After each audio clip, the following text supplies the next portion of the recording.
안녕하세요. 내려놓음 연구소입니다. 이번 영상은 자유를 위한 내려놓음 정화법 4강으로 깨달음과 진리에 대하여 라는 주제 가지고 말씀드려 볼까 합니다.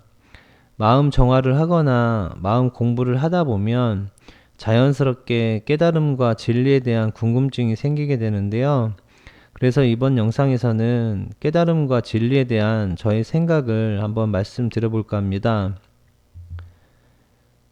깨달음에 대해서는 간단하게 정의 내릴 수 있는데요. 진리를 아는 것, 이렇게 표현을 할 수 있을 것 같아요.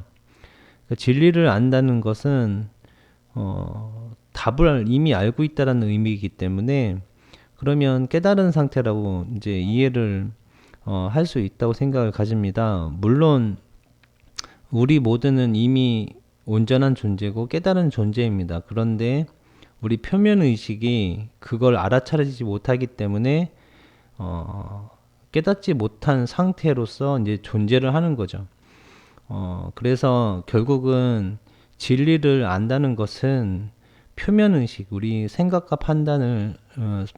판단이라고 말하는 이 표면 의식이 어, 진리라고 느껴지는 것, 지금 진리라고 느껴지는 걸 아는 상태가 이제 깨달은 상태라고 저는 표현을 하고 싶은데요.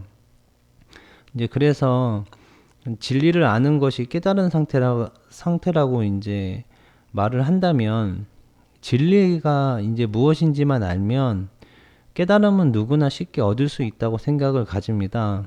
그런데 이제 진리는 무엇인가라는 이제 질문에 이제 우리가 답을 내려야 하는데 어떻게 내리느냐에 따라서 쉽게 깨달을 수도 있고 아니면 너무 추상적이고 아니면 너무 이상적으로 진리를 이렇게 이해를 해서 그렇게 이제 기준을 세워버리면 우리는 그 진리를 절대 이해하지 못할 거라고 생각을 가져요. 그래서 중요한 거는 내가 진리를 어떻게 바라봤을 때 나에게 이로울 수 있는지 이제 그것을 한번 생각을 가져보고 진리는 무엇인가에 대한 답을 찾는 게 중요하다고 생각을 가집니다.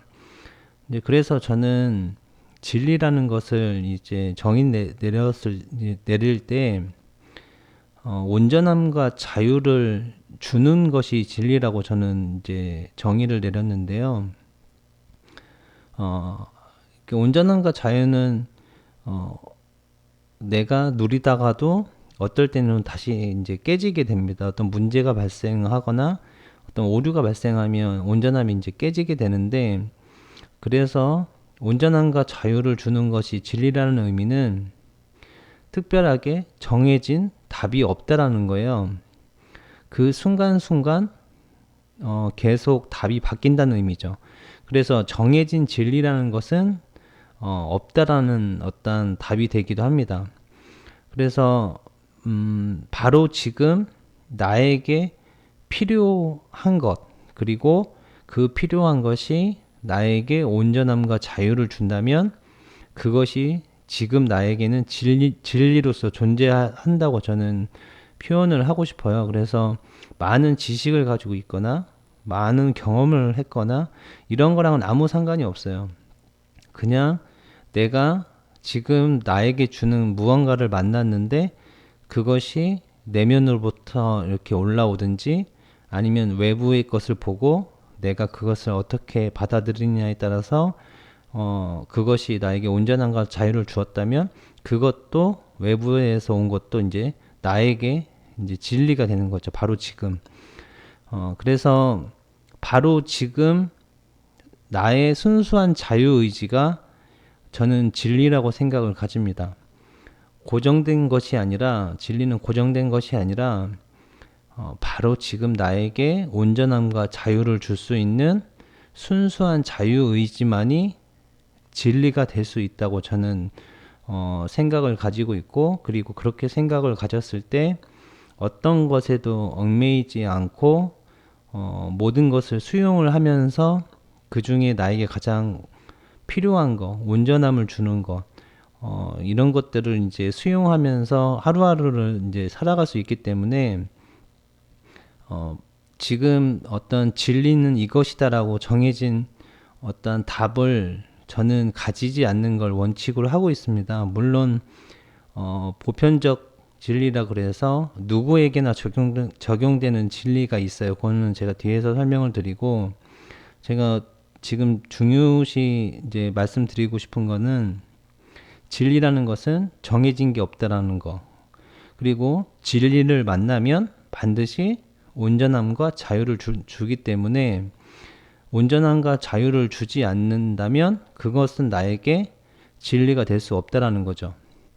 그것이 아무리 훌륭한 사람이 말을 했거나 경전에 써 있거나 성경에 써 있다 하더라도 그 문구가, 그 말이 나에게 온전함과 자유를 주지 않는다면 그건 나에게, 바로 지금 나에게는 진리가 될 수 없다라고 저는 이제 표현을 드리고 싶은 거예요. 그러면 진리는 결국 나에게 가장 온전함을 주는 거니까 내면에서 올라오는 신성의 메시지와 내면아의 메시지가 이제 진리가 될 수 있다고 이제 결론 내릴 수 있게 되는 거죠. 그래서 진리는 바로 지금 이 순간 계속 생성되고 있는 신성한 존재로부터 오는 영감과 내면아의 메시지가 진리이다라고 이제 최종 결론을 내릴 수 있습니다.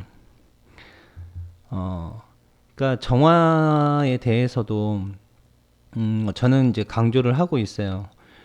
이렇게 하면 자유를 얻게 되고 온전함을 얻게 된다.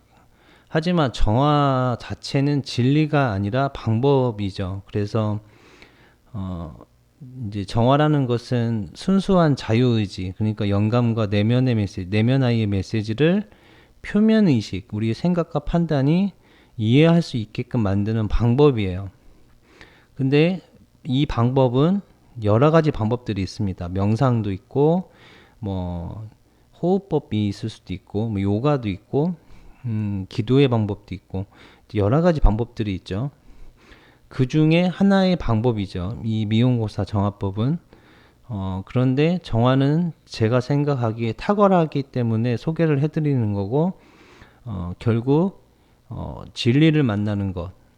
제가 이제 진리로 이렇게 진리라고 정의 내린 것은 지금 이 순간 신성한 존재의 영감과 내면아의 메시지가 이제 진리라고 제가 표현을 드렸으니까, 진리를 매 순간 만나야 되기 때문에 정화를 통해서 내가 갖고 있는 어떤 오류의 어떤 에너지, 기억, 이런 것들을 이제 정화해서 그런 순수한 자유의지를 느끼게 만드는 거죠. 그걸 느끼기만 하면 나는 계속 진리를 따르는 삶이 이제 될 수 있는 거죠.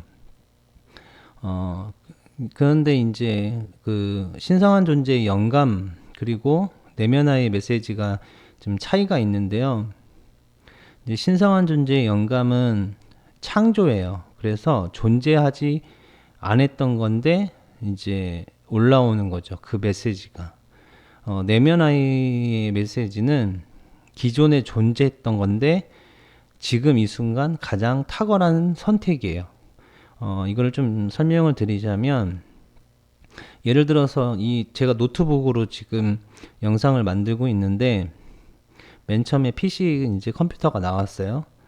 그런데 어떤 사람이 들고 다니면서 컴퓨터 업무를 볼 수 있는 노트북이 있었으면 좋겠다라는 영감을 딱 받아서 노트북을 딱 만들었다면 그건 창조를 한 거죠. 기존에 존재하지 않았던 노트북을 만든 거니까, 최초로 만든 사람은. 그러니까 그런 건 신성한 존재의 영감이에요. 그러면 우리가 누리고 있는 정말 수많은 것들은 다 영감이에요. 그러니까 인터넷도 그렇고 세탁기도 그렇고 밥통도 그렇고 유튜브도 그렇고, 이 모든 것들은 최초로 만든 사람, 그 사람은 신성한 존재로부터 영감을 받은 거예요. 그거는 기존에 존재하지 않았지만 최초로 만든 사람의 그 내면으로부터 올라와서 그런 아이디어가 떠오른 거니까, 그거는 신성한 존재의 영감이 되는 거고, 내면아의 메시지는 우리가 수많은 정보들이 있잖아요. 뭐 책을 통해서 접할 수도 있고, 뭐 뉴스나 아니면 SNS, 수많은 이제 정보들을 통해서 혹은 나의 경험을 통해서 수많은 정보들이 이 내면 안에 이미 존재하고 있어요. 그런데 내가 어떤 상황에 딱 닥쳤을 때 그때 가장 탁월한 말을 하거나 행동을 하게 되거나 선택을 할 때 그걸 그렇게 만들어 주는 것이 있다면 그건 내면 아이가 그렇게 영감을 주는 거예요. 그거는 내면 아이가 가지고 있는 정보 중에서 가장 탁월한 걸 이제 올려주는 거죠. 뭐 간단하게 예를 들면 예를 들어서 내가 어떤 서류를 가지고 있다가 그거를 이제 책꽂이에 꽂아놨어요. 근데 이제 한동안 그걸 꺼내지 않아 가지고 어디 있는지 모르겠는 거죠. 그러면 내면 아이는 어디 있는지 다 알고 있어요. 근데 우리 표면 의식이 기억을 못 하는 거죠. 그래서 정화를 해 가지고 내면 아이가 갑자기 아, 여기 있었지라고 탁 알려주면 그거는 내면 아이의 메시지예요. 그거는 기존의 정보가 있었기 때문에 그 정보를 올려주는 거기 때문에 그런 식으로 기존에 알고 있는 기존의 정보를 올려준다면 그거는 내면 아이의 메시지고, 기존의 정보가 아닌 새로운 어떤 말, 글, 뭐 어떤 아이디어 이런 것들은 이제 신성한 존재로부터 오는 영감이 되는 거죠. 이렇게 이제 차이가 난다고 생각을 가지시면 될 것 같아요. 그래서 우리는 매 순간 창조를 할 수가 없어요. 우리가 하는 건 대부분은 내면 아이의 메시지를 따르고 있습니다. 그리고 그 내면 아이의 메시지를 따르면서 그리고 이제 정화를 하다 보면 문제나 오류를 정화를 하다 보면 그거에 맞는 새로운 어떠한 영감을 신성한 존재로부터 받게 되는데, 그 영감조차도 내면 아이의 어떠한 내면 아이를 통해서 이제 우리가 이제 표면 의식이 이해를 하게 됩니다. 그래서 우리는 내면 아이와 계속 친해지려고 노력을 해야 되고, 그리고 내면을 계속 바라보려고 이제 노력을 해야만 진리를 따르는 삶을 살 수 있게 되는 거죠. 그러니까 진리라는 것은 지금 이 순간 가장 온전한 선택, 가장 온전한 가장 온전한 자각이 이제 진리가 될 수 있기 때문에 진리는 계속 생성이 되고 있어요. 우리 삶 속에서 계속 생성이 되고 있고, 그거를 얼마나 많이 자각을 하느냐에 따라서 온전한 삶을, 자유로운 삶을 계속 이제 살아갈 수 있게 되는 거죠. 제가 이제 이걸 되게 강조드리고 싶은 게, 이제 진리에 대해서 좀 구분을 한번 해보면, 우리가 일상적으로 이제 경험하는 여러 가지 것들을 좀 쉽게 이해할 수 있을 것 같아서 제가 이렇게 구분을 했거든요. 보편적 진리와 개별적 진리로 이렇게 구분을 할 수 있는데, 보편적 진리는 누구에게나 동일하게 적용되는 진리예요.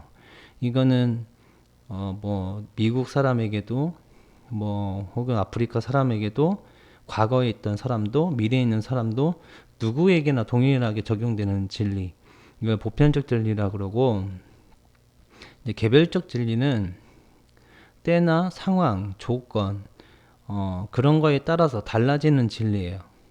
그러니까 진리가 될 수도 있고 아닐 수도 있는 거죠. 그런데 우리가 이제 진리처럼 느껴지는 것들이 있어요. 그러니까 속담이나 격언이나 명언, 이런 경구 같은 거 보면 아, 이건 진짜 맞는 말이야, 뭐 이런 식으로 우리가 이제 이해를 하는 말들이 있잖아요.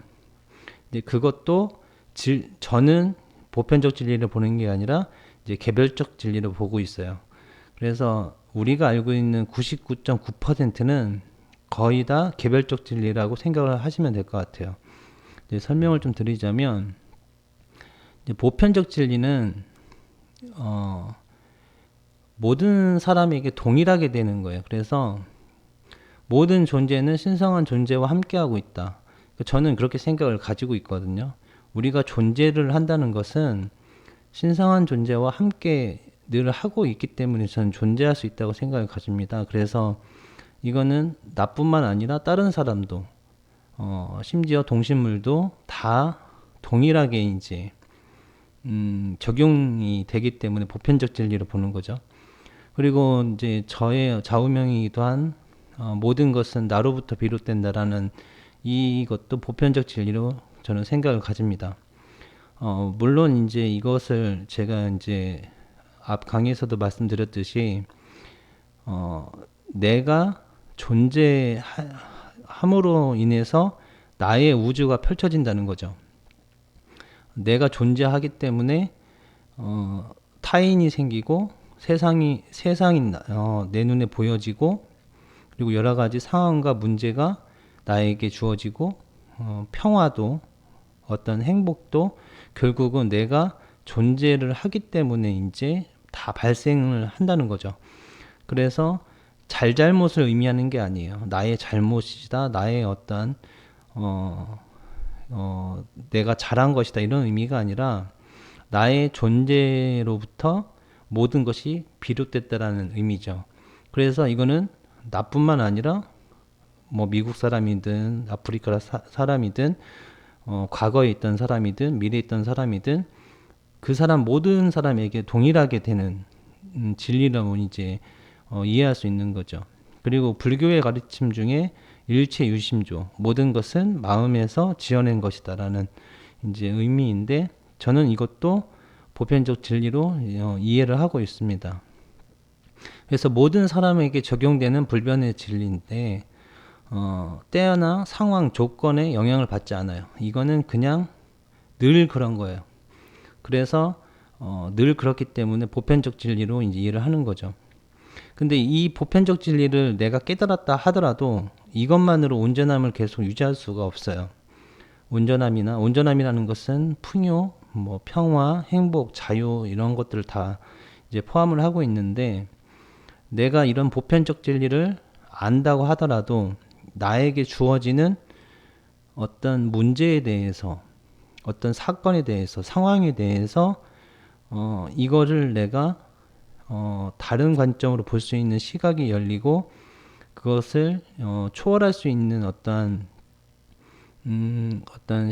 그런 관점이 나에게 이제 생길 때 그 문제로부터 자유롭게 되거든요. 그러니까 이건 나로부터 비롯되었어라고 이렇게 아무리 느껴도 그 문제를 내가 바르게 볼 수 있는 어떤 수준이 되지 않으면 결국은 온전함은 유지할 수 없게 되는 거죠. 그래서 보편적 진리를 아는 거는 매우 중요하지만 이거는 이제 시작에 불과하다는 거죠. 이제 개별적 진리가 이제 있는데요.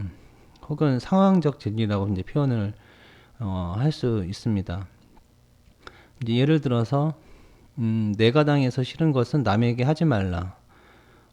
이거는 이제 논어에 나온 말인데, 이거는 이제 뭐 법구경에도 나왔다고 얘기를 하고, 이제 다른 어떤 경전에서도 이랑 이제 비슷한 이제 구절이 있다고 이제 강의에서 제가 들은 적이 있는데, 그리고 내가 대접받고자 하는 대로 먼저 대접하라. 이거는 이제 성경에 이제 나온 말이죠.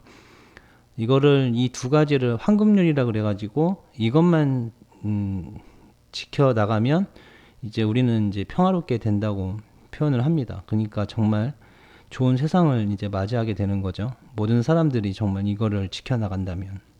그래서 이거를 이제 우리는 진리로서 이제 많이들 이해를 하시고 계신 것 같아요. 그런데 물론 진리로서 존재는 할 수 있습니다. 그렇지만 보편적 진리로서는 저는 바라보지 않는 거예요. 그 이유는 보편적 진리라는 것은 늘 그래야 되거든요. 그러니까 내가 늘 이 말대로 살아갈 수 있어야만, 이렇게 살아가야만 된다라는 전제 조건이 이제 따라줘야 되는데, 그렇게만 살 수가 없기 때문에 어떨 때는 이제 이거를 적용을 해서 나에게 온전함을 줄 수 있다면 그때는 이제 진리로서 존재하지만 아닐 때도 있다라는 거죠.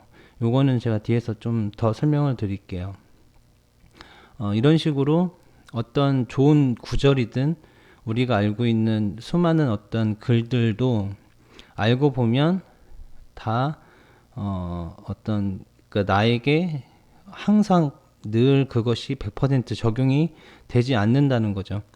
그래서 개별적 진리라는 것은 바로 지금이라는 단어가 중요해요. 그러니까 바로 지금 나에게 온전함을 준다면 그것이 지금 나에게 개별적 진리로서 작용을 하는 거예요. 그러니까 예를 들어서 내가 누군가랑 다퉜는데 내가 당해서 싫은 것은 남에게 하지 말라라는 이 문구를 보고 내가 무언가를 잘못했었구나라는 걸 깨닫게 되고, 그래서 먼저 사과를 해서 문제가 잘 풀려서 온전함을 되찾았어요. 그러면 지금 이 순간에는 내가 당해서 싫은 것은 남에게 하지 말라라는 이 구절이 진리로서 존재하는 거죠. 그렇지만 이거를 적용을 했는데 문제가 해결되지 않는다면 지금 나에게는 진리가 될 수 없는 거죠. 그렇게 좀 이해를 해주시면 좋을 것 같아요. 그래서 개별적 진리라는 것은 나에게 주어진 어떤 삶이나 어떤 상황들이 있는데 그때 최선의 알미나 혹은 최선의 어떤 선택을 할 수 있게끔 만들어주는 그런 어떤 답이에요.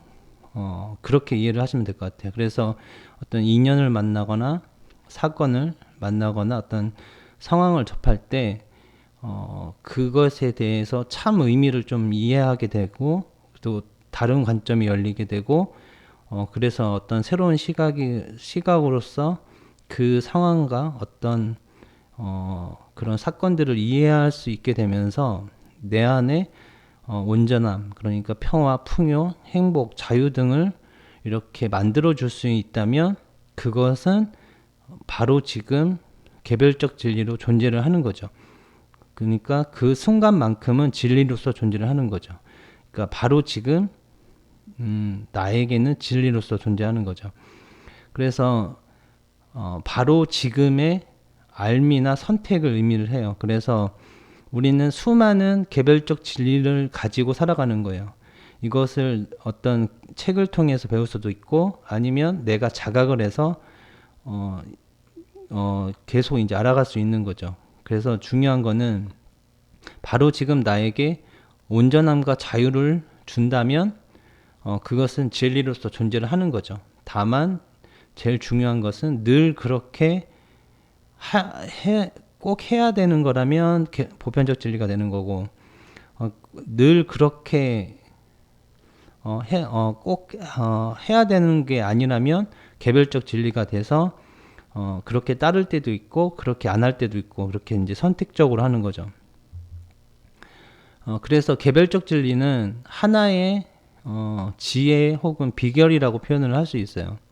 그러니까 어떤 것들을 내가 알고 있어서 그런 지혜가 이제 내가 어떤 문제를 해결할 때 잘 적용이 되면 그거는 이제 진리로서 이제 작용을 하는 거죠.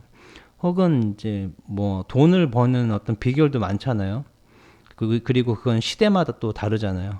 어느 시대 때는 부동산이 있고 어느 시대는 IT가 있고 어느 시대는 뭐 쇼핑몰일 수도 있고, 그러니까 돈을 버는 것도 그 시대마다 상황마다 그때의 비결이 다 다르듯이 개별적 진리라는 것은 계속 변하는 거예요. 상황에 따라서 계속 바뀌어 나가는 거죠. 그래서 수행의 이제 본질은 이제 보편적 진리를 이해하는 건 당연한 거고 이 개별적 진리를 계속 알아가는 거예요.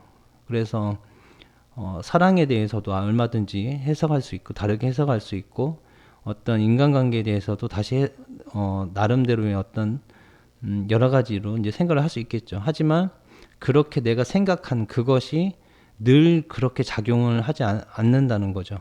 그래서 내가 어떻게 자각을 하거나 혹은 책을 통해서 혹은 강의를 통해서 아무리 들었다 하더라도 그것은 절대적인 진리가 되는 게 아니고 그냥 하나의 어떤 개별적 진리로 존재하다가 내가 어떤 상황에 맞이했을 때 그것이 나에게 도움이 되어서 온전함과 자유를 준다면 그 순간만큼만 개별적 진리로 존재한다는 거죠.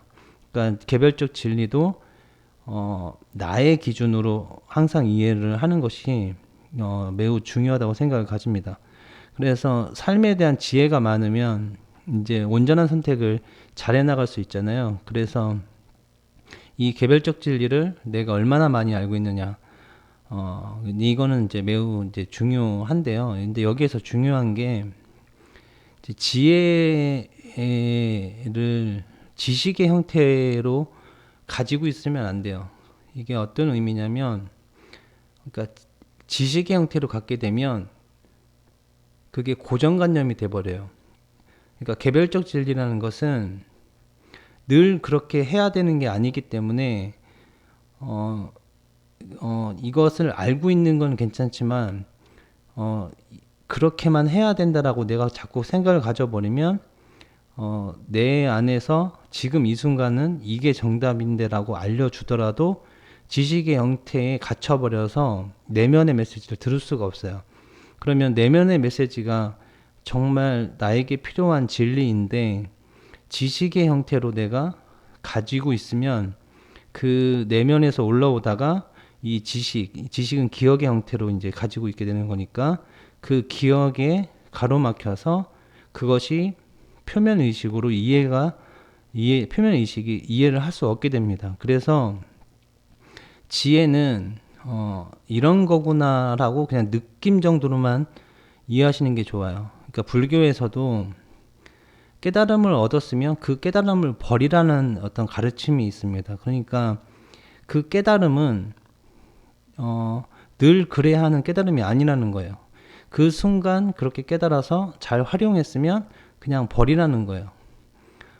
그러니까 지혜를 어떤 지식의 형태, 정보의 형태로 내가 기억하려고 하거나 이건 이거다라고 이렇게 자꾸 관념화시키면 그 관념화된 것 때문에 내가 내 내면에서 올려주는 영감과 자유의지가 자꾸 차단된다는 것이 매우 중요합니다. 그리고 쌓아가는 것과 알아가는 것 좀 많이 달라요. 그래서 내가 어떤 지식이 어떤 좋은 글을 봤거나 내가 공감이 가는 글을 딱 봤을 때는 내가 그걸 통해서 제로의 상태로 돌아가려고 노력을 하셔야 합니다. 그러니까 아무리 공감 가는 글을 봤다 하더라도 그것이 나에게 그러니까 그 공감이 간다는 것은 내 반대의 어떤 나의 어떤 다른 관점이 있을 텐데 그 관점도 틀렸다라는 것을 이제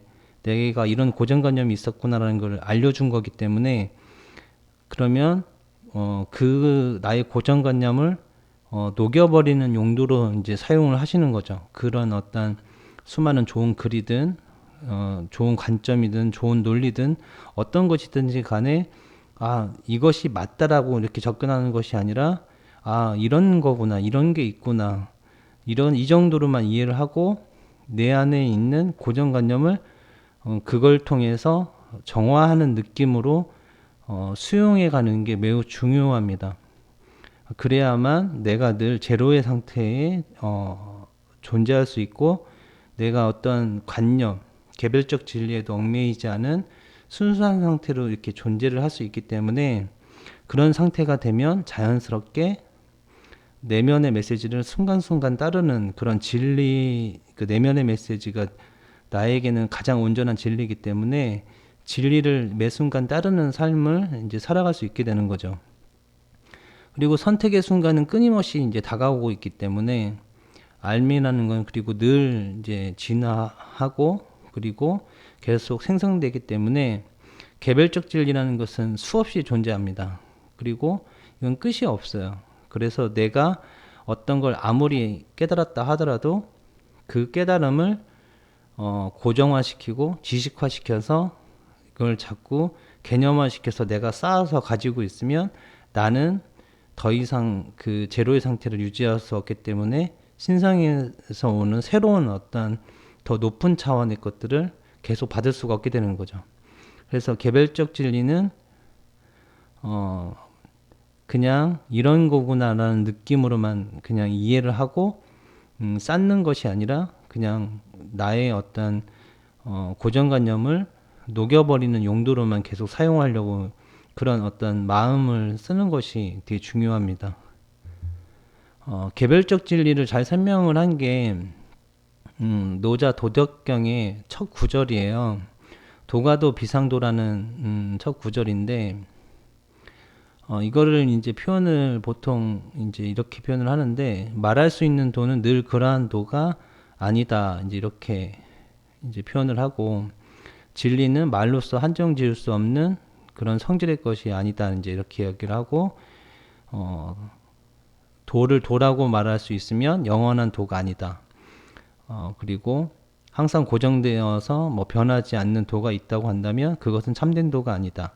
그리고 도를 말로 일컬어진다면 이제 그 도는 참된 도가 아니다, 이렇게 이제 표현을 하고 있는데, 이 말은 이제 저는 1차적으로 맞다고 생각을 가집니다.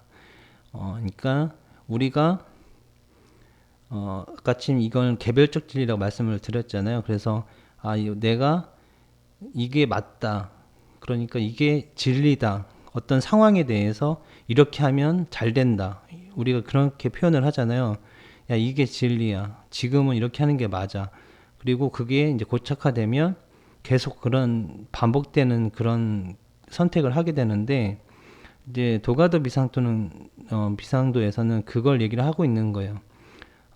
늘 그렇게 이렇게 정해진 어떠한 것이 없다라는 거죠. 그런데 여기에서 일반적으로 표현을 할 때는 이 가짜를 그 말로써 이렇게 표현을 하고 있어요. 그래서 말로 표현을 하는 도는 진짜 늘 그러한 도가 아니다, 이렇게 표현을 하고 있는데, 이제 저는 이거를 이렇게 표현을 해버리면 도라는 것을 우리는 결국 이해하기가 너무 추상적이기 때문에 이해할 수 없다고 생각을 가집니다. 그래서 저는 이걸 어떻게 푸냐면, 도는 도라고 할 수 있다, 그러나 늘 그렇게 해야만 하는 도는 아니다, 이렇게 이제 표현을 하고 싶은데요. 그러니까 우리가 어느 순간에는 이게 정답인 게 있어요. 순간순간 이렇게 삶을 살다 보면 내가 최상의 선택을 해서 정말 문제가 잘 풀리는 경우가 있단 말이에요. 그러면 그게 도예요. 왜냐하면 문제를 풀었으니까. 그게 진리죠. 나에게 온전함을 준 거니까, 그 순간. 하지만 늘 그렇게 해야만 하는 건 아니라는 거죠. 그게, 그 선택이. 내가 예를 들어서 그런 이제 강의를 듣다가 이런 이야기가 있었어요. 아내가 회사 생활을 하다가 직장 상사한테 많이 혼났어요. 그러고 집에 들어왔어요. 근데 직장 상사 욕을 막 아내가 하고 있는데, 남편이 예를 들어서 너도 문제 있어, 직장 상사가 뭐 무조건 잘못했겠냐, 뭐 이런 식으로 이제 대한다 그러면 아내와의 관계가 이제 안 좋아지기 때문에, 그런 때는 그러냐고, 직장 상사가 나쁜 사람이네 하고 공감을 해주면 아내의 마음이 풀리고 그게 정답이라고 이렇게 표현을 하는 거예요. 그런데 과연 늘 그렇게 표현을 해야 되냐는 거죠. 그러니까 그렇게 표현을 해서 문제가 풀릴 수도 있긴 있지만, 그러니까 도가 도죠. 그러니까 그걸 도라고 할 수 있어요. 그렇게 해서 문제가 풀릴 수는 있어요. 하지만 비상도, 늘 그렇게 해서 해야만 하는 것은 아니라는 거죠. 그러니까 저는 그렇게 이해하는 것이 우리가 일상에서 도를 이해하는데 조금 더 쉽게 이제 접근할 수 있다고 생각을 가집니다. 그래서 중요한 거는 순간순간 답은 항상 존재해요. 그리고 우리는 그 선택에서 정말 잘 선택을 했고, 이게 정답처럼 느껴지는 것들이 우리는 일상에서 경험을 하고 있어요, 이미. 하지만 그것을 고착화시키면 안 된다는 거죠. 왜? 늘 그래야 하는 것은 존재하지 않기 때문에 그런 거예요. 늘 그렇게만 존재하는 방법은 존재하지 않기 때문에 그렇게는 할 수 있지만 그것을 늘 따라야 하는 것은 아니다라고 이해를 해주시면 개별적 진리에 대해서 조금 이해가 좀 되지 않을까 싶습니다. 개별적 진리는 제가 생각하기에 이렇게 네 단계를 통해서 변형이 되는 것 같아요. 그러니까 맨 처음에는 창조가 돼요. 어떤 상황이 딱 닥쳤을 때 그 문제를 잘 해결하는 어떤 새로운 어떤 방법론이 나와요. 그게 말일 수도 있고 행동일 수도 있고 아니면 어떤 이제 구절일 수도 있고 이렇게 나와요. 그러면 그것이 이제 그 상황을 아주 효과적으로 잘 해결을 해서 온전함과 자유를 주고 평화도 주고 그러니까 여러 가지 이제 우리가 원하는 것들을 줘요. 하지만 그것이 이제 지속이 되다 보면 진리의 이제 특성과 상황에 따라서 어느 정도 이제 지속이 돼요. 그게 이제 먹히는 거죠. 그런 말과 행동이 먹혀요. 하지만 그것이 이제 어느 정도 시간이 지나면 변질이 돼서 이제 뭐 지식의 형태, 관념의 형태, 이념의 형태, 관습의 형태, 관례의 형태로 변질이 됩니다. 변질이 되면 이제 점점 우리를 그것이 이제 점점 우리에게 명료함을 주는 게 아니에요. 반대로 명료함과 균형과 조화를 깨버리게 됩니다. 그래서 우리가 간혹 가다가 관습이나 관례 때문에 힘들어하는 경우가 있잖아요. 예전에는 그것이 좋아서 따랐지만 지금 와 보면 그것이 우리에게 도움이 안 되는 거죠. 우리의 자유의지를 억압을 하게 만드는 거죠. 그래서 도가도 그러니까 처음에 도라고 할 수 있는 게 창조가 돼요. 창조가 되는 거죠. 도라고 할 수 있는 게.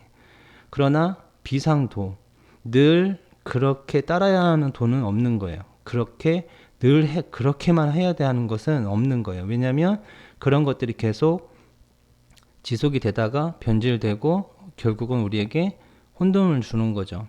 그래서 개별적 진리에는 일정 상황과 일정 어떤 조건에만 진리를 존재하기 때문에 그걸 늘 따라야 된다는 생각을 가지면 안 돼요. 그게 스승의 말이었든 어떤 경전에 나와 있든 고전에 나와 있든 아무리 좋은 말이라도 그것은 늘 반드시 그렇게만 해야 되는 것은 존재하지 않는다고 생각을 가지는 게 좋아요. 그래야만 내가 내면에서부터 답을 얻을 수 있거든요. 이거는 조금만 생각해 보시면 아실 거예요. 이게 정답이야라고 내가 생각을 가지고 있으면 그거는 기억에 대해서 이건 정답이야라고 내가 지금 정의 내리고 있는 거잖아요. 그러니까 그 기억을 내가 따르겠다는 뜻이에요. 내가 어떤 좋은 어떤 경험이 있거나 그런 게 있었으면 이런 땐 이렇게 하는 게 정답이야라고 내가 이제 고정관념이 생길 거 아니에요. 그러면 내 생각이 그게 정답이야라고 계속 해버리면 나는 내면에서 메시지가 아무리 올라와도 이미 정답을 내가 정해버린 상태가 되는 거죠. 내가 어떠한 관념이나 어떤 누구의 가르침이나 어떤 경험이나 이런 것들을 가지고 그것에 대해서 이미 이건 정답이라고 이미 내려버렸기 때문에 매 순간 내면에서 올라오는 새로운 정답을 인식하지 못하는 거예요. 이게 이제 고정관념에 이제 빠져있는 상태가 되는 거죠. 그래서 개별적 진리에 얽매이지 않으려고 노력을 하셔야 합니다. 그래서 제일 중요한 건 늘 그래야만 하는 개별적 진리는 없다라는 거예요. 개별적 진리, 그러니까 그 순간 그 상황에 맞는 건 존재할 수 있지만 어떤 것이든지 간에 늘 그렇게만 하는 것은 존재하지 않는다. 우리가 늘 따라야 할 것은 순간순간에 내면에서 올려주는 영감과 내면 아이의 메시지를 따라야만 우리가 늘 진리의 삶을 살아갈 수 있다고 저는 생각을 가집니다. 이제 개별적 진리의 어떤 순환 법칙을 제가 말씀드렸잖아요. 앞에서 이렇게 창조되고 지속되고 변질되고 혼돈되고 이렇게 된다고 말씀을 드렸는데 대부분의 것들은 다 사라져요. 다 사라지는데 이제 속담이나 명언이나 경구, 고전, 경전 같은 경우는 이게 왜 남아서 이렇게 내려오냐면 순환 법칙을 초월을 한 거예요. 무슨 의미냐면 정말 이 말이 맞거든요. 그러니까 이 말을 잘 깊이 생각을 해보면 우리가 보다 더 온전함을 추구하는 데 도움이 되기 때문에 계속 이게 존재해 오는 거예요. 물론 그거는 보편적 진리는 아니지만 그럼에도 불구하고 진리로서의 가치가 매우 높은 거죠. 그래서 새로운 어떤 게 창조가 되고 다 사라지지만 오랜 기간 남아서 이렇게 내려오는 것들은 우리가 얼마든지 삶 속에서 적용을 해서 내가 갖다 써야 되는 거예요. 순간순간. 하지만 그것은 늘 그래야만 하는 것은 아니에요. 내가 당해서 싫은 것은 남에게 하지 말라. 그리고 내가 대접받고자 하는 대로 먼저 대접하라라는 이 두 구절은 정말 매우 중요한 메시지인데요. 사실 이것만 잘하면 내가 갖고 있는 문제를 거의 95% 이상을 해결할 수 있어요. 그러니까 내가 이거를 꾸준하게 실천을 좀 하다 보면 나의 모순을 발견하게 되면서 내가 엄청나게 바뀌게 돼요. 그래서 자기 성찰 단계에서는 이 두 가지를 정말 꾸준하게 이제 하셔야 하는데요. 하지만 이거는 황금률이라 불러서 진리라고 우리는 지금 불려지고 있는 거예요. 이걸 한번 제가 좀 반박을 해보자 그러면 왜 보편적 진리가 아니냐면 보편적 진리는 늘 그래야 하는 거잖아요. 그러니까 늘 진리라는 것 자체는 늘 따르면 되는 거니까 모든 사람에게 이렇게 해야 하나요? 라고 이제 질문을 한번 해보면 아닐 수 있다는 거죠. 내가 당해서 싫은 것은 남에게 하지 말라는데 이제 만일 사기꾼을 발견을 했어요. 아니면 도둑을 발견을 했어요. 그런데 내가 도둑이라고 한번 생각을 해보는 거죠. 그러면 저 사람이 나를 발견했다 하더라도 신고 안 해주길 바라겠죠. 신고하는 걸 싫잖아요. 그러면 내가 그걸 하지 말아야 되는 건데, 그러면 사기꾼을 봤을 때 우리는 그러면 신고를 하지 말아야 된다는 결론이 나오는 거죠. 이 말대로 한다면, 이게 진리라면. 그리고 내가 대접받고자 하는 대로 먼저 대접하라 라는 말도 그래요. 정말 나랑은 인연이 안 맞고 나는 별로 보고 싶지 않은 사람이에요. 근데 그 사람에게 내가 대접받고 싶은 대로 정말 존중해주고 정말 잘해주고 내가 남에게 대접받고 싶은 대로 많이 한다면 멀어져야 할 사람에게도 그렇게 대접을 해야 하나요? 라는 질문을 했을 때 아니라는 거죠. 그러니까 이 말은 내가 삶을 살아가면서 매우 중요하게 생각해 볼 문구긴 해요. 하지만 늘 이렇게 살아가면 안 된다는 거죠. 그래서 어떤 기준, 어떤 좋은 스승의 말, 어떤 경전에 쓰여진 어떤 좋은 말이라고 하더라도 그것이 나에게 바로 지금 온전함과 자유를 주지 않는다면 진리가 아니라는 것을 좀 이해하셨으면 좋겠어요. 그리고 진리는 제가 맨 처음에 정의 내렸던 게 바로 지금 나에게 온전함과 자유를 주는 정답이 진리가 될 수 있는데, 그러면 나에게 온전함을 줄 수 있는 건 가장 위대한 답일 때만 가능한 거잖아요. 그러면 이 세상에서 가장 위대한 답은 뭐냐는 거죠. 가장 위대한 답은 신성한 존재가 주는 영감인 거예요. 아니면 나에 대한 모든 정보를 가지고 있는 내면 아이의 메시지만이 나에게 가장 온전한 답을 줄 수 있겠죠. 그래서 진리를 따른다는 것은 이런 문구를 따르는 게 아니에요. 이 문구를 통해서 내가 높은 시각을 가져서 어떤 문제나 어떤 상황이나 혹은 내 자신을 돌아보는 데 사용하는 건 좋지만 늘 이 문구에 빠져서 살아간다는 건 안 되는 거죠. 그래서 지금 이 순간 가장 위대한 답을 얻기 위해서 내가 어떤 관점이나 어떤 관념에도 빠져있지 않아야 된다는 게 매우 중요합니다. 가장 위대한 답은 바로 지금 이 순간에 가장 온전한 답을 줄 수 있는 사람, 그 존재죠.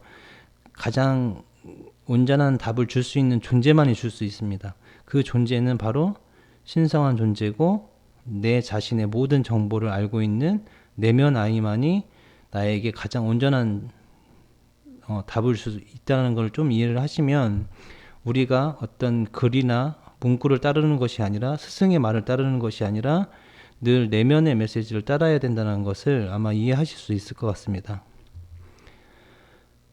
그리고 이제 사람마다 이 개별적 진리는 다르게 가지고 있을 거예요. 그러니까 사람과 대화를 할 때는 어떻게 해야 된다. 사람마다 다 다르거든요.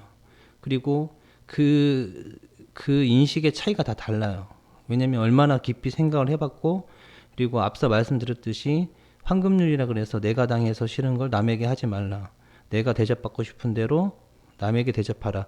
이걸 정말 많이 꾸준하게 성찰하신 분하고, 이런 걸 성찰 없이 자기가 살아가면서 인간관계 하는 거는 차원이 틀리기 때문에 자신이 어떤 개별적 진리를 이해를 하는 거죠. 그냥 그 문구가 있다라는 것이 아니라 이 문구가 주는 의미가 무엇인지 정말 뼛속까지 이해를 하고 있느냐의 차이에 따라서 그 사람의 수준이 이제 달라지는 거죠. 그런데 하나의 개별적 진리는 하나의 지혜라고 말씀을 드렸잖아요. 그래서 명언이나 경구, 고전, 뭐 성서나 뭐 경전들, 이런 경전들은 보통 2000년 동안 살아남은 거예요.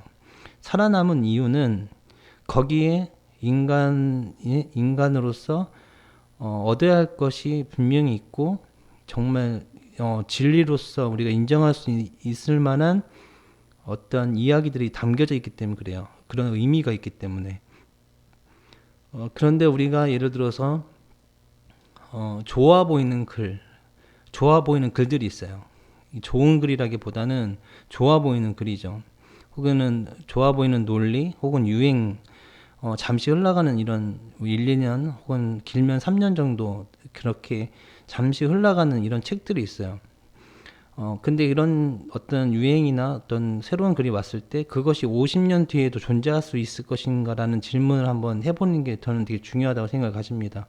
만일 내가 그런 어떤 보편적 어떤 개별적 진리의 어떤 그 순환 법칙이라고 제가 말씀을 드렸잖아요. 창조되고 지속되고 변질되고 그 다음에 이제 그것이 이제 소멸되는데, 그런 식으로 소멸될 거에 내가 얽매여 있게 되면 결국은 나는 온전한 어떤 선택을 계속 못 하게 되는 거예요. 왜냐면 좋아 보이는 글이나 좋아 보이는 논리에 내가 빠져버리면 그게 옳다라고 내가 생각을 가지는 거죠.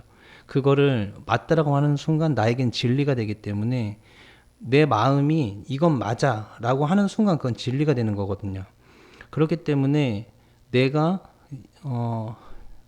정말 진리로서 사용하기 힘든 거에 내 마음이, 내 생각이 이건 진리야 라고 하는 순간 그거에 고정관념이 되고, 나는 계속 내면에서 새로운 답을 주는데도 신성한 존재의 메시지가 계속 올라와도 그걸 이해하지 못하는 상태로서 계속 살아가게 되는 거죠. 그래서 내 자신이 나도 모르게 스스로가 내면에서 주는 진리를 자꾸 막고 있다라는 걸 좀 이해를 하셨으면 좋겠어요. 그리고 이제 배움을 통해서 혹은 이제 자각을 통해서 여러 가지들을 우리는 깨닫게 됩니다. 그러면 이 깨달은 게 보편적 진리인지 개별적 진리인지를 일단 구별을 하셔야 돼요. 근데 대부분은 보편적 진리가 아니라 개별적 진리일 거예요. 대부분은 거의 개별적 진리라고 보시면 돼요. 그래서 그 순간 그때그때 내가 활용하는 어떤 용도로 사용을 해야지 늘 이렇게 살아야 된다는 관점, 그렇게 이해를 하시면 나는 이제 그 고정관념에 이제 갇히게 되면서 또 새로운 상황, 새로운 조건에 맞는 영감과 내면의 메시지는 스스로가 이제 차단하게 되는 거죠. 그래서 개별적 진리가 내가 이제 이렇게 자각을 하게 된다면 이제 그걸 통해서 제로의 상태를 계속 추구를 하셔야 돼요. 앞서 말씀드렸듯이 어떤 걸 하나를 깨닫게 되면 그 깨달음을 통해서 그 반대쪽 내가 잘못 알고 있던 것을 녹여버리는 용도로 사용하는 거죠. 녹여버리면 이제 끝난 거예요. 그러니까 이 개별적 진리를 개념화시키거나 이건 이것이다라고 개념화시키는 것은 그렇게 좋은 선택이 아니라는 거죠. 왜냐하면 또 영감이 올라올 거고 또 내면의 메시지가 올라올 건데 내가 왜 과거의 어떠한 상황의 조건에 맞는 개별적 진리에 얽매여 가지고 새로운 영감을 차단할 이유는 없는 거죠. 그런데 제로를 계속 추구하는데 온전함을 줄 것 같고 이게 정말 계속 맞다라고 느껴지는 게 있어요. 그거는 계속 사용하시면 돼요. 온전함이 깨지기 전까지. 그러니까 우리가 이건 정말 옳은 것 같아. 지금 이 방법은 맞는 것 같아. 그럼 그 방법은 계속 사용하시면 돼요. 온전함을 계속 준다면. 그 방법이 계속 온전함을 주고 있다면. 그러다가 온전함이 어느 정도 관념화되고 이래서 문제가 생길 것 같으면 이제 그걸 또 정화를 해서 새로운 답을 또 얻으시면 됩니다. 그래서 개별적 진리라 그래서 그것을 무조건 버리라는 의미가 아니라 그것을 사용을 해서 나에게 온전함을 계속 준다면 그때는 계속 활용을 계속 하시면 돼요. 온전함을 계속 주고 나에게 어떤 자유와 평화와 행복을 준다면 그걸 계속 사용을 하시는 거죠. 그렇게 이해를 하시면 좋을 것 같습니다. 그래서 이제 개별적 진리를 제가 설명을 이제 하나 드리자면 제가 이제 비판에 대한 개별적 진리를 제 나름대로 한번 말씀을 드려볼게요. 이거는 제가 내린 비판에 대한 이야기예요. 그러니까 비판을 이렇게 이해를 하면 우리는 보다 더 온전함을 얻을 수 있지 않을까라는 생각을 가진 거죠. 이제 저의 책인 모든 것은 나로부터 비롯된다에도 이제 제가 수록을 해놨는데 비판은 상대방을 이기기 위해서 하는 것도 아니며 자신의 논리와 주장의 우월성을 증명하는 것도 아니다. 내 생각이 맞아라고 울부짖는 것은 더더욱 아니다. 비판은 보다 더 옳은 것을 찾아가는 과정일 뿐이다. 이렇게 이제 비판에 대해서 제가 정의를 내리고 비판의 4대 요소를 제가 이제 정의를 내려놨는데 그러니까 비판을 할 때 우리가 이제 좀 착각하는 부분이 뭐가 있냐면 상대방을 이기는 게 목적이 아니거든요. 그러니까 상대방이 틀렸다는 것을 알게 해주고 그러니까 내 생각대로 해주세요. 그러니까 내 생각을 따라주세요가 목적이 돼야 되는데 비판, 그러니까 보통 토론이나 이런 거 보면 내 생각이 맞으니까 동의해 주시고 이렇게 따라주시면 안 될까요? 이런 느낌이 아니라 당신은 틀렸습니다라고만 계속 얘기하는 거죠. 그러니까 결국은 소모적인 어떤 토론만 되고 이제 결국은 어떤 온전한 답을 얻지 못하는 모습들을 저는 보게 되면서 이제 이 4대 요소를 이제 만들게 됐는데 간혹 이제 우리가 이제 사이다라고 표현을 하잖아요. 상대방이 잘못을 하고는 할 때 그것을 아주 정말 논리와 혹은 진짜 어떤 근거를 대가지고 상대방을 막 이렇게 명확하게 무너뜨리면 정말 사이다다 이렇게 표현을 하는데 근데 반대로 생각을 해보면 이 사이다라는 것은 그렇게 좋은 방법은 아니에요. 왜냐면 내가 지지하는 사람이 그렇게 했을 때 내가 속 시원한 것 뿐이지 이 반대편의 입장에서 보면 그런 식으로 그렇게 내가 이렇게 사이다의 느낌처럼 이렇게 당했다고 했을 때 과연 그 사람의 편이 돼줄 거냐는 거죠. 그러니까 그 사람의 편이 되어서 당신 말이 맞아요. 그럼 당신 생각대로 해야 되겠네요라고 이렇게 이끌어 나가야 되는데 그렇게 안 된다는 거죠. 그래서 제가 이제 생각하는 4대 요소는 상대방을 이해시킬 수 있는 진실한 근거 자료, 그리고 상대를 이해시킬 수 있는 명료한 논리, 그리고 상대의 감정까지 이해시킬 수 있는 따뜻한 예절, 상대의 옳음에 대해서는 반드시 수용하겠다라는 강한 의지. 저는 이 4가지만 지킨다면 정말 우리가 어떤 토론을 하거나 어떤 비판에 대해서 정말 보다 더 온전한 답을 얻을 수 있다고 생각을 가져요. 뭐 진실한 근거 자료는 우리가 반드시 필요한 건 아니지만 이제 필요할 때만 이제 적용이 되겠죠. 그리고 이제 명료한 논리는 이 진실한 근거 자료와 이 명료한 논리는 누구나 다 아실 거예요. 그래서 이거는 이제 굳이 설명드릴 게 아니고 이제 세 번째, 네 번째가 중요한데 이 상대방 감정까지 우리가 이해시킬 수 있는 따뜻한 예절이 있냐는 거죠. 누군가를 비판을 할 때 상대방이 잘못에 대해서 막 얘기를 한단 말이죠. 그런데 그 사람의 감정을 상하게끔 우리는 한다고 생각을 가집니다. 그래서 결국은 상대방도 내 얘기를 안 들어주고 그냥 토론으로 그냥 끝나버린 거죠. 그러니까 결과물이 없게 되는 거죠. 그리고 상대의 옳음에 대해서는 반드시 수용하겠다는 강한 의지가 필요한데, 우리가 이제 내가 틀렸다라고 느낄 때 그것을 내가 틀렸습니다라고 이렇게 이야기하는 게 아니라 돌려서 자꾸 이렇게 지지 않으려고 하다 보니까 자꾸 빠져나가고 이렇게 돌려서 얘기하고 이렇게 하는 모습들을 보게 되는데요. 지금까지 여러분들이 많이 이제 토론 같은 거를 이제 보시면서 비판을 이제 하잖아요. 그런 걸 보실 때 지금 이제 제가 말씀드린 거에 대해서 이 비판에 대한 제 나름대로의 기준에 대해서 여러분들이 한번 비판을 한번 해보셨으면 좋겠어요. 그리고 이것이 맞는지 안 맞는지 생각을 한번 해보시는 거죠.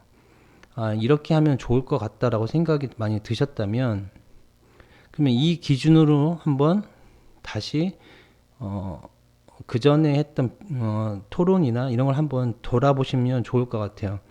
이걸 돌아보시면 과연 이 토론이 잘한 토론인지, 혹은 내가 이 사람이 정말 토론을 잘하는 사람이라고 알고 있던 사람이 과연 이 논리로 봤을 때 정말 토론을 잘하는 사람인지 아마 생각이 바뀌실 거예요. 그러니까 제가 개별적 진리를 제가 말씀을 드리는 건 뭐냐면, 이거를 제가 예를 드리냐면, 내가 어떤 비판이든 뭐 어떤 수많은 단어들이 있잖아요.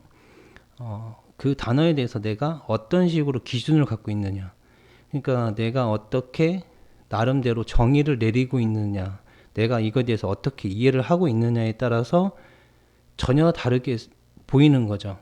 예전에 옳다라고 생각했던 게 틀리다고 느낄 수 있고, 옛날에는 틀렸다고 생각했던 게 지금은 다시 옳다라고 느낄 수 있는 거죠.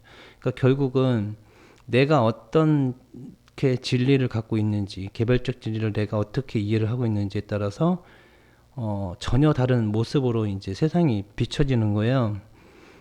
그래서 정화를 통해서, 혹은 이제 뭐 마음 수행을 통해서 내 자신이 계속 해 나가야 될 건 뭐냐면, 내가 알고 있었던 어떤 이것이다가 있어요. 수많은 이것이다가 있습니다. 이런 땐 이런 거고, 이런 건 이런 거고, 수많은 어떤 알미 존재하는데, 그 알보다 분명히 더 높은 차원의 알미 존재한다는 거죠. 그리고 그거보다 더 높은 차원이 있다는 걸 내가 늘 생각하고 있어야 돼요. 그래야만 내가 알고 있는 거에 얽매이지 않게 되면서 또 영감을 받고 또 진보하게 되고, 그리고 진보한 상태에서 또 활용을 하고 있다가 또 이제 문제가 생기면 또 진보하게 되고, 그렇게 하면서 점점 이제 지혜롭게 되는 거죠. 지혜롭게 되면 당연히 온전한 선택을 계속 해 나가면서 내가 갖고 있는 문제나 어떤 오류나 고난이나 고통을 타인에게 의지하지 않고 내 스스로가 얼마든지 해결을 할 수 있는 거죠. 그래서 이거는 비판에 대한 글은 제가 꼭 말씀드리고 싶은 게 뭐냐면, 우리 사회가 좀 이랬으면 좋겠다는 생각을 가져요. 우리가 너무 타인의 어떤 잘못이 있거나, 혹은 타인이 어떤 실수를 했거나 이럴 때 우리는 상대방의 감정까지 이해시킬 수 있는 따뜻한 예절이 매우 필요하다고 생각을 가집니다. 그래서 그리고 상대방이 예를 들어서 옳은 얘기를 했다면, 그리고 내가 만약에 내가 틀렸다면 그거에 대해서 내가 수용을 하는 거죠. 상대방이 옳으면 그건 당신 말이 맞습니다라고 그걸 수용하겠다라는 진짜 강한 의지가 있을 때, 그리고 상대방의 감정까지 이해시킬 수 있는 따뜻한 예절로서 상대방에게 비판을 할 때 우리는 보다 더 옳은 답을 찾을 수 있다고 생각을 가집니다.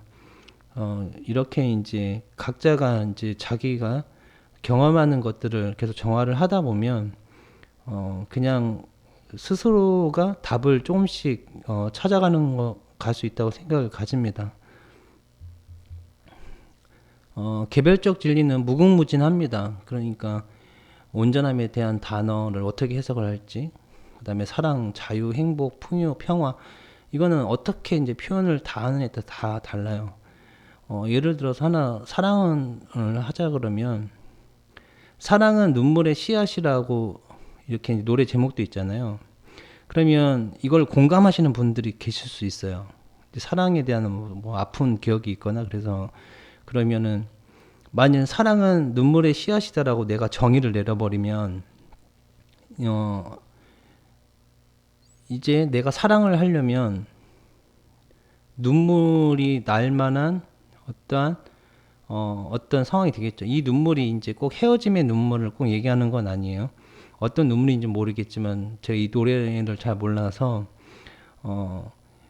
이 꼭 눈물이 나야 되는지 모르겠지만, 그러니까 이 사랑에 대한 어떤 눈물의 씨앗이라고 정의를 내려버리면, 내가 앞으로 사랑을 할 때 한다고 만약 한다면, 다른 사람과 만약 사랑을 한다 그러면 분명히 눈물이 날 어떤 상황이 생길 거라고 내 스스로가 고정관념화 되는 거죠.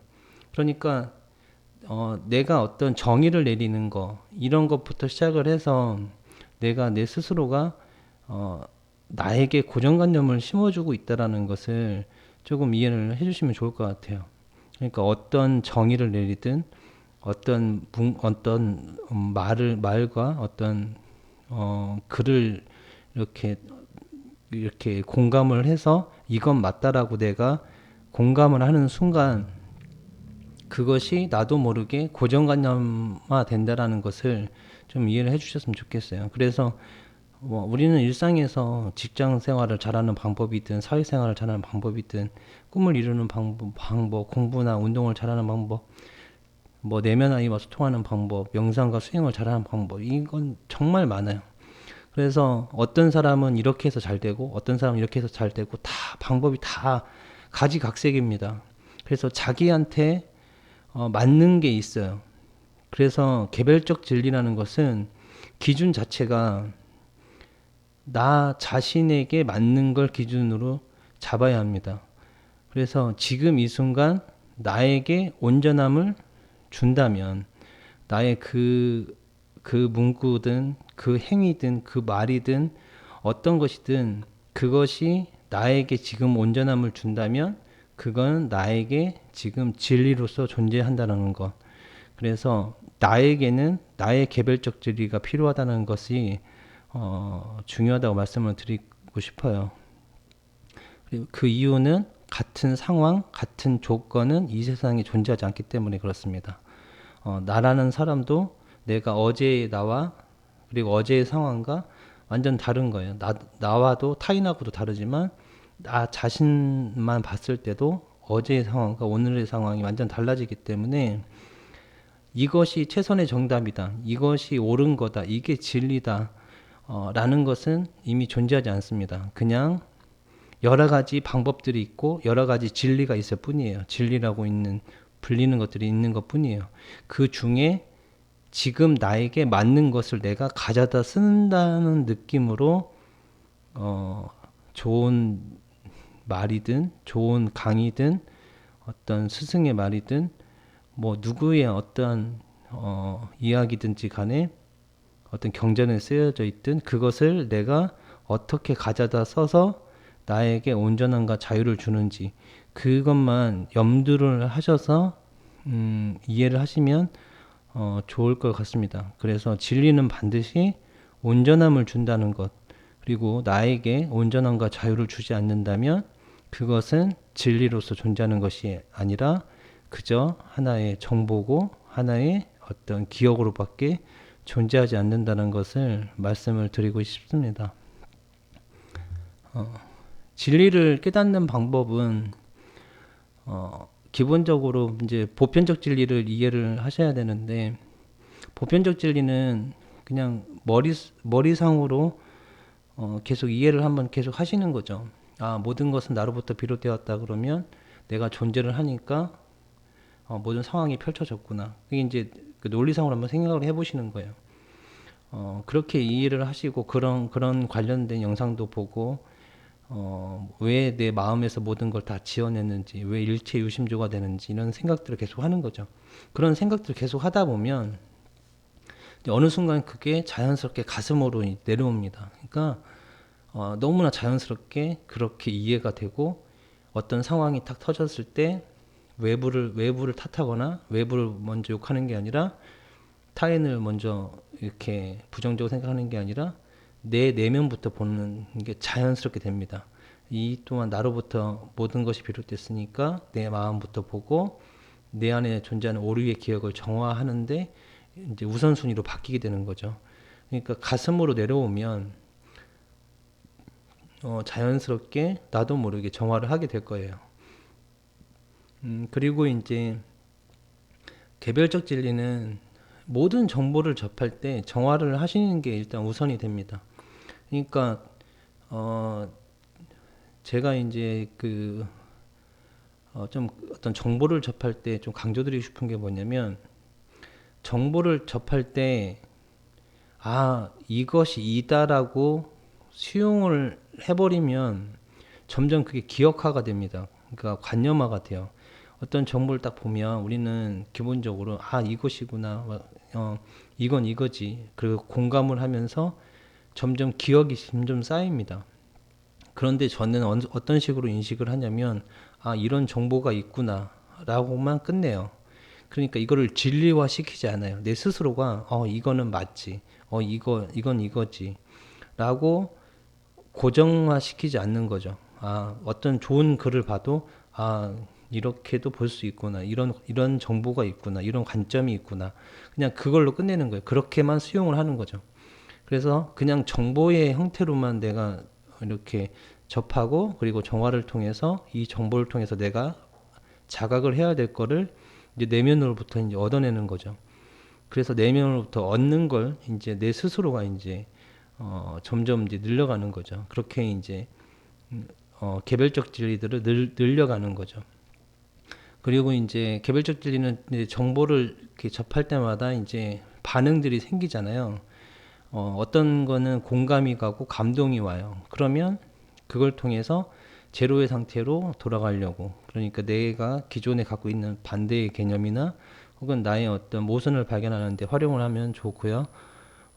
그런데 수용을 했는데 아무리 생각을 해도 제로화 하려고 정화를 했는데도 계속 맞다라고 느껴진다면 그걸 활용을 하시면 되는 거예요. 그 활용을 하시면서 온전함을 계속 누려가시면 되죠. 그리고 온전함이 깨지면 다시 정화를 해서 새로운 어떤 다른 차원으로 이제 또 새로운 걸 이제 영감을 얻어내야 하죠. 그리고 아무런 느낌이 없어. 어떤 정보를 접했거나 어떤 상황을 접했거나 어떤 거를 접했는데 아무런 느낌이 없다면 굳이 그거는 정화의 대상은 아닌 것 같아요. 왜냐하면 아무런 느낌이 없다는 것은 내면에서 그냥 아무런 느낌이 없다는 걸 이미 준 거기 때문에 그냥 흘려보내면 될 것 같아요. 그러다가 이제 기억이 나면 그때 이제 그게 떠오르거나 그러면 그때 이제 정화를 하시면 되죠. 근데 찜찜함과 아닌 것 같다는 느낌이 이제 받을 때가 있거든요.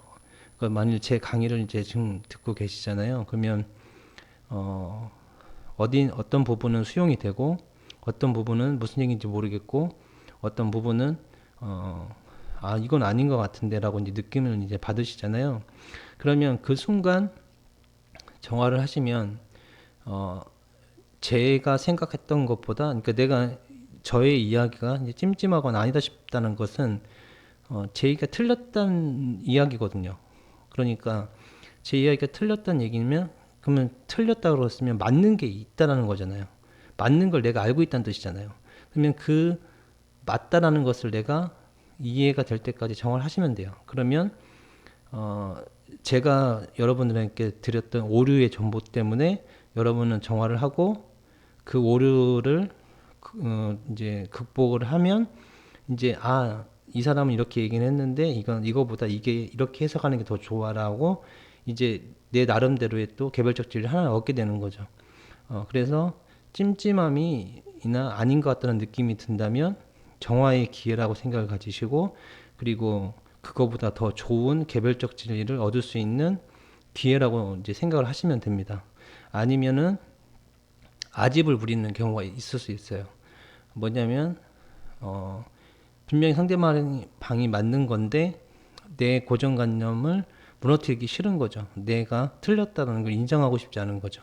그래서 그냥 아니라고 이야기하고 방어 기제가 이제 생기는 경우도 있을 수 있는데, 그거는 이제 조금만 마음을 돌아보면 이거는 이제 누구나 알 수 있기 때문에 아마 대부분은 개별적 진리를 창조할 수 있는 기회라고 이해를 해주시면 좋을 것 같습니다. 진리를 자각하는 법은 순간순간 계속 정화를 하시는 거예요. 물론 이제 저는 이제 정화를 한다기보다는 이제 관조의 상태죠. 그러니까 그냥 흘러가는 것들을 보면서 그것을 어떤 느낌을 주는지를 계속 관찰을 하는 용도로 저는 많이 사용을 하기 때문에 이제 그 미용고사라는 말을 많이 하기보다는 순간순간 올려주는 메시지에 저는 집중을 하고 있습니다. 그런데 초반에는 이 미용고사를 계속 해주시는 게 저는 권유를 드리고 싶어요.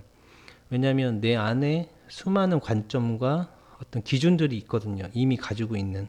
그래서 그런 것들을 어느 정도 정화를 해야만 이제 내면에서 올려주는 것들이 조금 내 스스로가 그냥 정화 없이 바람만 보아도 온전하게 수용할 수 있는 그런 상태가 되기 때문에 어떤 정보를 접하거나 어떤 문구를 받거나 어떤 강의를 들었거나 아니면 어떤 설법을 들었거나 이렇게 들을 때 그것을 수용을 하고 수용할 것 아니 긍정적인 생각이 들었다면 긍정적인 상태로도 그냥 미용고사를 해주시고, 만약 부정적인 느낌이 들었다면 미용고사를 해서 내면에서 더 높은 차원의 답을 스스로 얻으시면 됩니다. 이제 그 생각 같은 거를 이제 계속 하면서 우리는 살아가잖아요. 그래서 길을 가면서 혹은 잠깐 뭐 버스 안에서 있으면서 그런 식으로 내가 틈틈이 시간 날 때 내면에서 어떤 이렇게 정보나 기억이나 이렇게 올려주면 이제 그런 것들을 정화를 하다 보면 자연스럽게 이건 이렇게 생각할 수 있겠구나, 이건 이렇게 생각할 수도 있겠구나, 이렇게 그냥 스스로가 답을 다 얻게 됩니다. 그래서 진리라는 것은 외부에 있는 게 아니라, 물론 외부를 통해서 내가 그걸 수용을 해서 이제 내가 이제 새롭게 재해석하거나 이렇게 할 수 있겠지만, 기본적으로는 그냥 내면에서 올려주는 기억을 계속 정화를 하다 보면 그거에 대한 답을 스스로가 계속 얻어가게 됩니다. 그렇기 때문에 내면을 계속 돌아보는 게 중요하고, 어떤 오류나 어떤 고난이나 어떤 고통을 경험을 하실 때는 그 고통에 대해서 미안합니다, 용서해 주세요, 고맙습니다, 사랑합니다라고 계속 해주다 보면 그 고통에 대한 새로운 관점, 혹은 그 고통을 통해서 내가 이해를 해야 할 부분들, 그런 것들을 이제 알게 되면서 자연스럽게 고난과 고통을 경험은 하지만 그로 인해서 내가 힘들거나 어떻게 이제 그거에 이제 매몰되어 있지 않는 그런 삶을 살 수 있게 되는 거죠. 매몰되지 않는 거죠. 그런 고통은 존재하는데 고통에 매몰되지 않는 상태를 유지할 수 있는 거죠. 그래서 미용고사라는 이 말을 통해서 저도 계속 정화를 해왔고, 그러면서 제 안에 있는 자유의지를 계속 느끼면서 살아갈 수 있게 되었습니다. 그래서 미용고사라는 말을 여러분들이 어느 정도 사용해야 되는지는 저는 잘 모르겠어요. 그거는 사람마다 다를 거예요. 저는 예전에 정말 판단을 많이 했고 비판을 많이 했던 사람이고 비난도 많이 했던 사람이었기 때문에 오랜 시간이 걸렸습니다. 그런데 저처럼 그렇게 남을 많이 쉽게 판단하거나 그렇지 않은 분들이라면 아마 조금만 좀 하셔도 많은 변화들이 있을 거라고 생각을 가집니다. 이번 영상에서는 이제 진리에 대한 이야기를 했는데요. 진리를 진리에 대해서 먼저 말씀을 드린 이유는 진리를 어떤 관점으로 바라봐야 되는지에 대한 이야기가 결국은 자유의지랑 관련이 되기 때문에 진리에 대한 이야기를 드렸어요. 그러니까 자유의지를 내가 얻기 위해서는, 그러니까 내가 순수한 자유의지대로 내가 자유롭게 살아가기 위해서는 진리라고 우리가 알고 있는 부분을 전혀 다른 관점, 제가 오늘 말씀드린 것처럼 진리라는 것은 바로 지금 나에게 온전함과 자유를 줄 수 있는 그 선택이나 말이나 글이나 그런 어떤 행위나 그것만이 진리가 될 수 있다고 제 표현을 드렸잖아요. 그리고 그 진리는 결국 나 자신을 잘 알고 있는 내면 아이와 그리고 우주에서 가장 지혜로운 존재인 신성한 존재가 그 답을 정확하게 알고 있기 때문에 매 순간순간 올라오는 신성한 존재의 영감과 내면 아이의 메시지가 지금 나에게는 진리가 된다고 제가 말씀을 드렸는데요. 그래서 이제 이것과 연계를 해서 자유의지에 대한 이야기를 이제 5강에서 이어서 말씀을 드리도록 하겠습니다. 긴 영상 끝까지 봐주셔서 감사합니다. 고맙습니다.